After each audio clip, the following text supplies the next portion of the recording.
কথায় আছে, রাজনীতিতে শেষ বলে কোনো কথা নেই।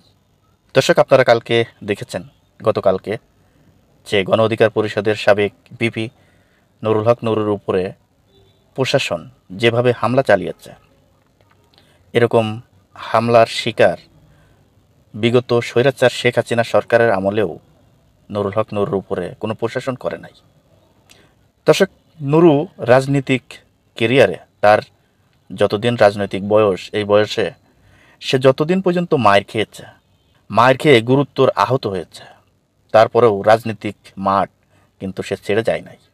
শুধু তাই নয়, ভিপি নুরুল হক নূর 2018 সাল থেকে শুরু করে তার রাজনীতি এখনো পর্যন্ত সঠিক রাস্তায় রয়েছে।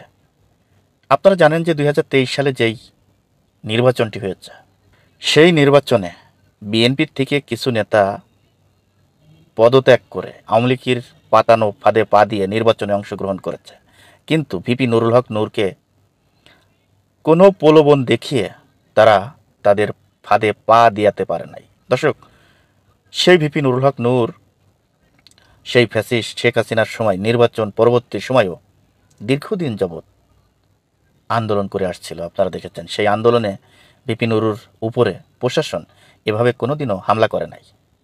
ভিপি নুরুল হক নূর রাজনৈতিকভাবে রাস্তায় আওয়ামী লীগ এবং ছাত্রলীগের হাতে অনেকবার মার খেয়েছে।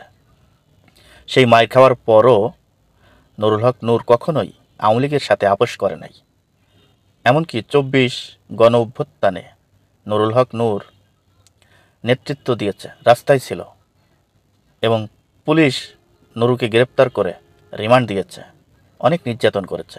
সেই ফ্যাসিস্ট সরকারের নির্যাতনের সেই দৃশ্যগুলো এখনও চোখের সামনে ভেসে উঠলে কষ্ট লাগে, খারাপ লাগে। আর সেই নুরুল হক নূরকে এভাবে প্রশাসন পিটাবে, এটা জনগণ কখনোই আশা করে নাই।